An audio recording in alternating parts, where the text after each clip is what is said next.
Hello children, welcome to AIMS India's online classes. In today's video from physics subject, motion topic we are going to continue. So in our previous video, we learnt about scalars and vectors. We have learnt about their definition and we have seen some examples, and about vector notation we have discussed, and types of vectors. Up to this topic we have completed. So in continuation to that, so let's revise one more time the concepts, distance and displacement. So distance means length of the path is called distance. Length of the path is called distance, and its SI unit is meter, and its CGS unit is centimeter, and it is a scalar quantity because suppose we have traveled in this path from position A to position B. We have traveled in this path. What is the length traveled by us? It is not in definite direction. It is changing at different points. So it is a scalar. It will be having only magnitude, like 5 kilometer like that. It will be having only magnitude or only value. Magnitude means combination of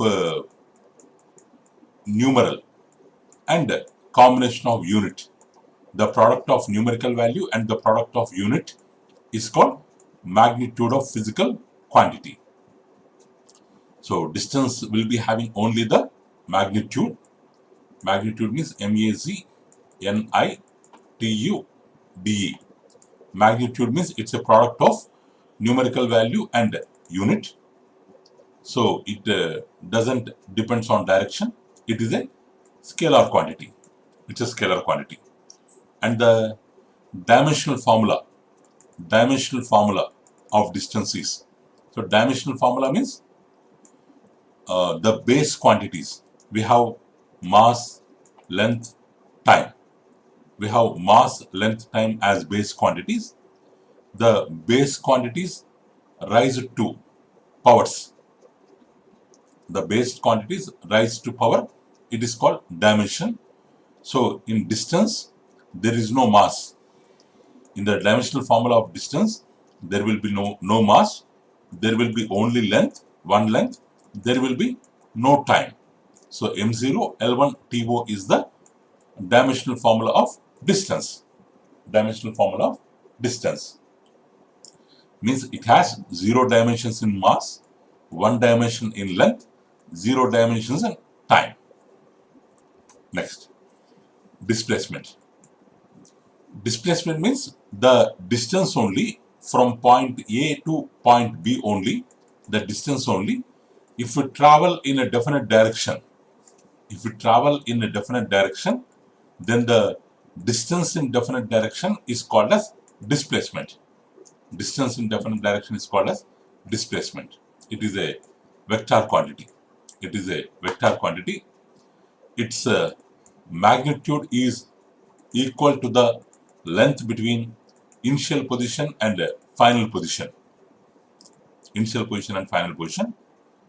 So suppose we might have traveled in different path, but if you want to calculate the displacement between A and B, actually the original path, the length covered is called distance, but displacement means the shortest possible path, means the straight line joining the initial point and the final point is called the displacement, or it is the length between initial point and final point, shortest possible length.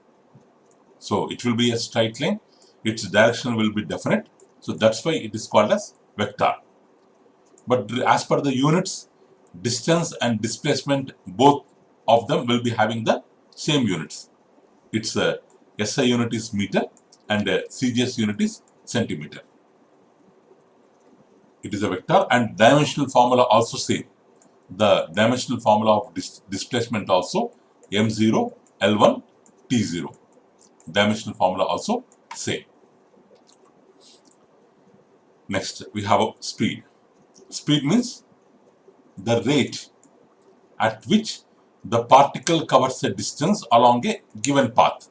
Means the particle is covering some path from A to B, but at what rate, with how much speed it is changing its position, whether is it moving slowly or is it moving fastly. That rate means the length covered based on time, based on with respect to time. With respect to time, if you consider time while calculating the length covered by the particle, in consideration to time, we are calculating means whenever we are using the quantity time, then it is called rate. The rate at which a particle covers a distance means distance by time. How much distance covered in how much time? So that is called, that ratio is called speed. That ratio is called speed. So speed depends on distance. So distance means it never depends on direction. It's a scalar. Time also a scalar. So distance by time, the ratio will also be a scalar. So speed also a scalar quantity, as it is depending on scalars. And the unit of speed is, the formula of speed is distance by time, where distance is measured in meters, time is measured in seconds. Time is measured in seconds, distance is measured in meters, time is measured in seconds. So meter per second. It is the SI unit of speed. How many meters it has traveled in how many seconds. Or if we calculate in CGS system, distance centimeter, time second, centimeter per second. So these are the units of speed. Or in general usage, we will use the unit called kilometer per hour. Kilometer per hour. In the bikes or in the cars, in the vehicles, they will give the units in terms of kilometer per hour. How many kilometers it has traveled in how many hours. Or it is also written as kmph, kilometer per hour.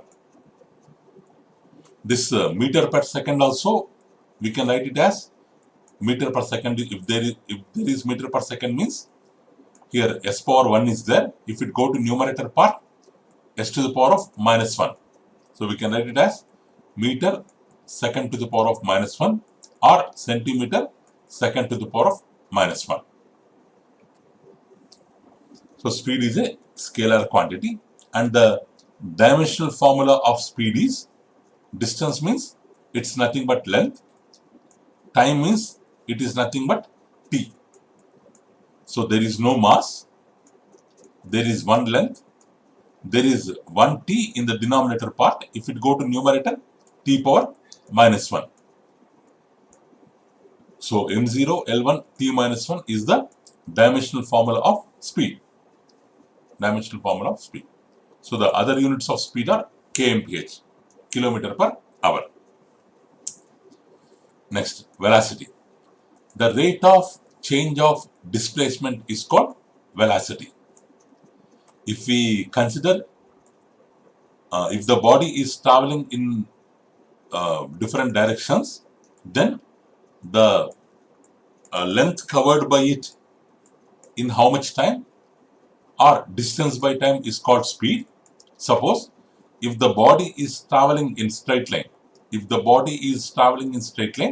then length covered by the body by time is called displacement, velocity. So velocity means if the body is traveling in straight line, then displacement covered by it in how much time, how much displacement covered, this ratio is called velocity. Speed equal to distance by time, scalar. So velocity equal to displacement time. As displacement is a vector or velocity is having definite direction, it is called as a vector quantity. It is called as a vector quantity. So the rate of change of displacement is called velocity. If you write here distance, it will be speed. If we mention here displacement, it will be velocity. Or we can also define velocity in another manner. Speed. Speed in definite. Speed in definite direction. Direction is called velocity. Speed in definite direction is called velocity. So the units will be same. SI unit is meter per second. CGS unit is centimeter per second. Velocity is a vector quantity. Dimensional formula also same. So while using speed, you should not use displacement, because speed is a scalar, depends on distance, which is a scalar.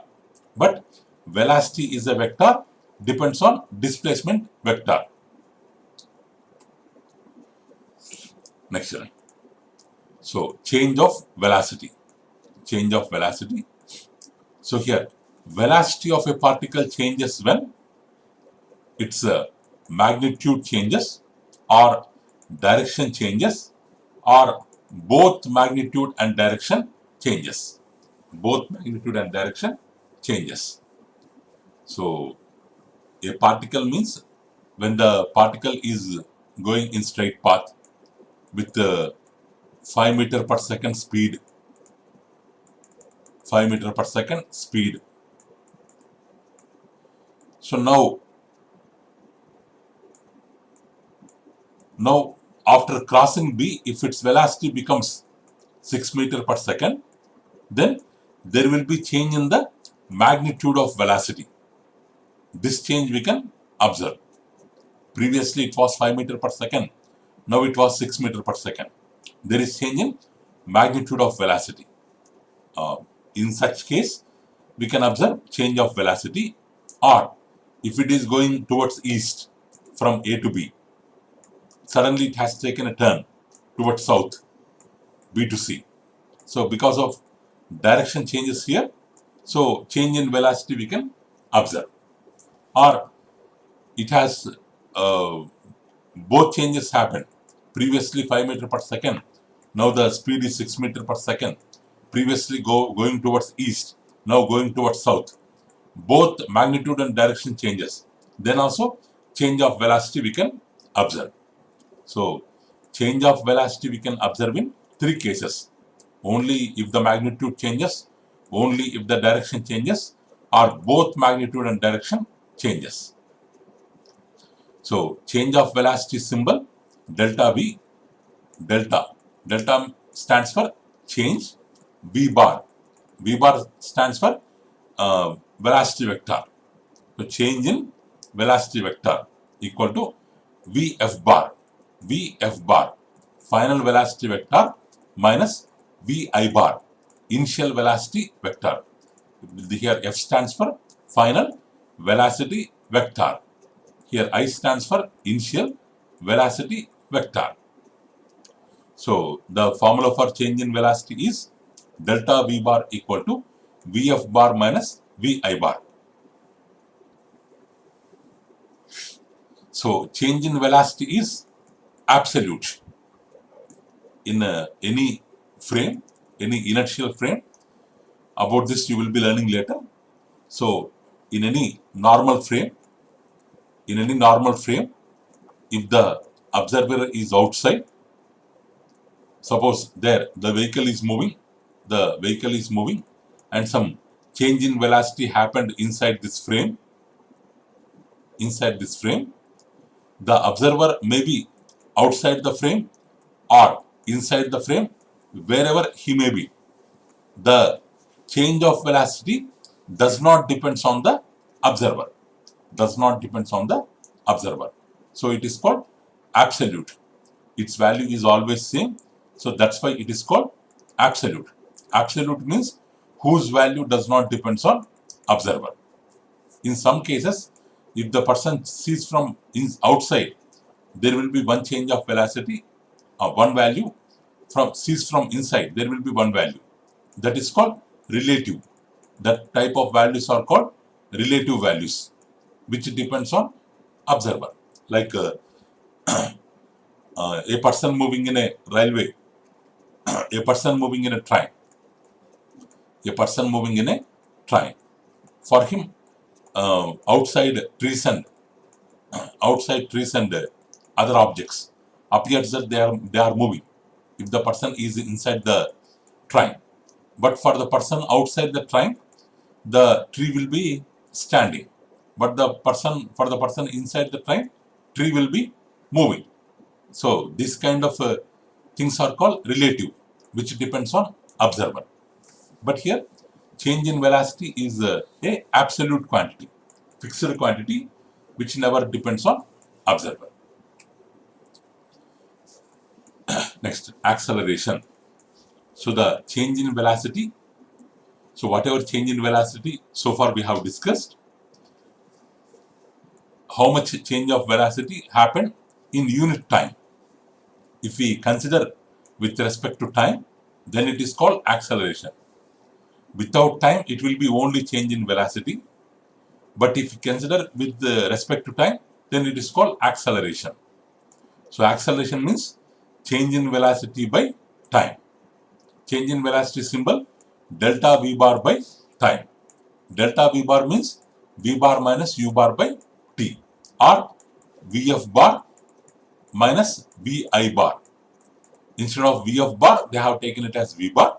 Instead of vi bar, they have taken it as u bar, where v stands for final velocity, u stands for initial velocity. V bar minus u bar by t. So as change in velocity delta v bar is a vector, acceleration is depending on vector, so acceleration is also a vector. So the direction of acceleration will always be in the direction of change in velocity. And the dimensional formula of acceleration is change in velocity is nothing but it is also a velocity whose unit is meter per second by second. So meter per second by second. This in numerator denominator is there, that will come down. Meter per second into second, or meter per second square, or ms to the power of minus 2. The unit is ms to the power of minus 2. In CGS system, centimeter s to the power of minus 2. And the dimensional formula is meter means length, one length, second means time, t power minus 2, and there is no mass. So m0, L1, t minus 2 is the dimensional formula of acceleration.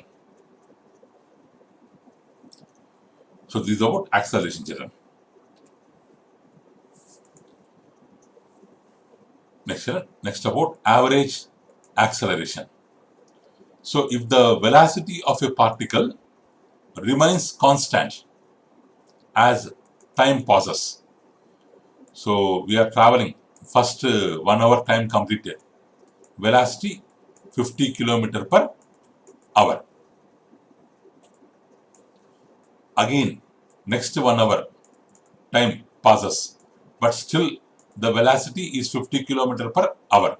Means throughout our journey, if the velocity of the particle remains constant as time is passing, but the velocity is not changing, we can say that the body is moving with uniform velocity. Uniform velocity. Or if the velocity changes with time, first in the beginning the velocity was 40 km per hour, next 50 kmph, next 60 kmph, after that 50 kmph, after that 40 kmph. Like this, if the velocity is changing as time is passing, then we can tell that the body is accelerated. The body is accelerated. Means the velocity of the body changes. The velocity of the body changes. The velocity of the body changes. So in this case, if you want to calculate average acceleration for a accelerated body, for a uniform velocity body, there will be no change in acceleration. Acceleration is same. Sorry, velocity is same. Zero acceleration. For that, we cannot calculate average acceleration because it is zero. But when the velocity changes with time, we can tell that it is accelerated, and we can find the average acceleration with the formula. So, final velocity minus initial velocity by final time minus initial time, or delta v bar, change in velocity by delta t, change in time. Change in velocity by change in time. How much velocity changed in how much time interval? If we calculate this, we will get the average acceleration. Units, dimensions and all same like acceleration. Suppose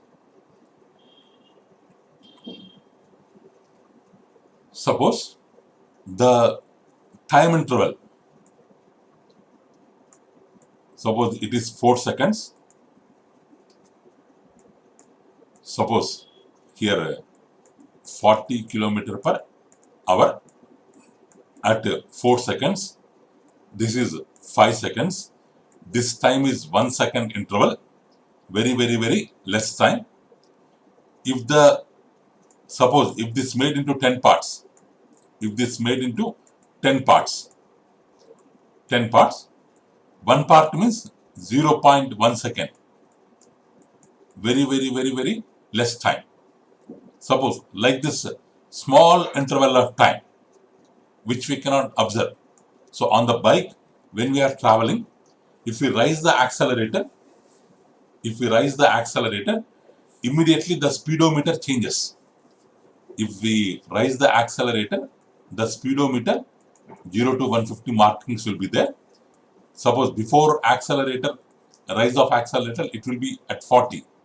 If we raise the accelerator, immediately its value will changes, which shows the instantaneous speed at that moment.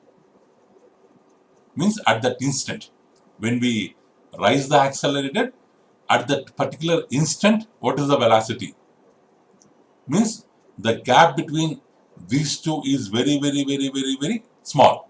We can neglect. So that is called, or in this small interval of time, suppose if it is 0.1 seconds, in this small interval of time, how much velocity changes? 40 to 45, 5 meter per second. In how much time? 0.1 second. Or means, or suppose it is 40 to 41, 1 meter per second velocity change we have observed in 0.1 seconds. Like that, very small change of velocities we have observed in very small intervals of time. Means dv means very small d.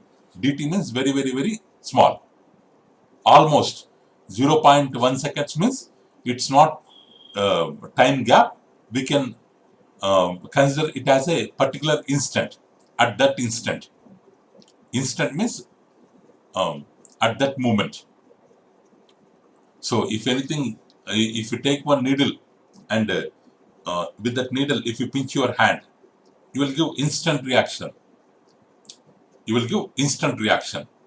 There will be some time gap before while I am taking the needle and pinching your hand. During that pinching, there will be a time interval involved, but it is very small. We can consider it as particular instant. In that particular instant, how much small amount of velocity changed in how much small time interval, that ratio is called instantaneous acceleration.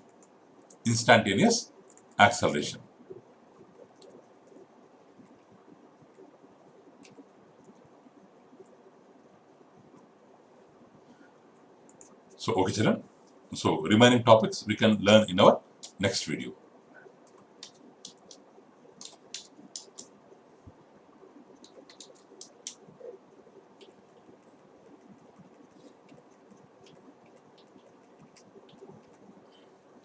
So that's all for today children. Thank you for watching our video. Please subscribe our channel and press the bell icon for receiving latest updates. Visit our website aimstudy.in for information regarding previous online classes, quizzes, worksheets, activities, English classes, coding skills. Thank you, Sharon. Have a good day.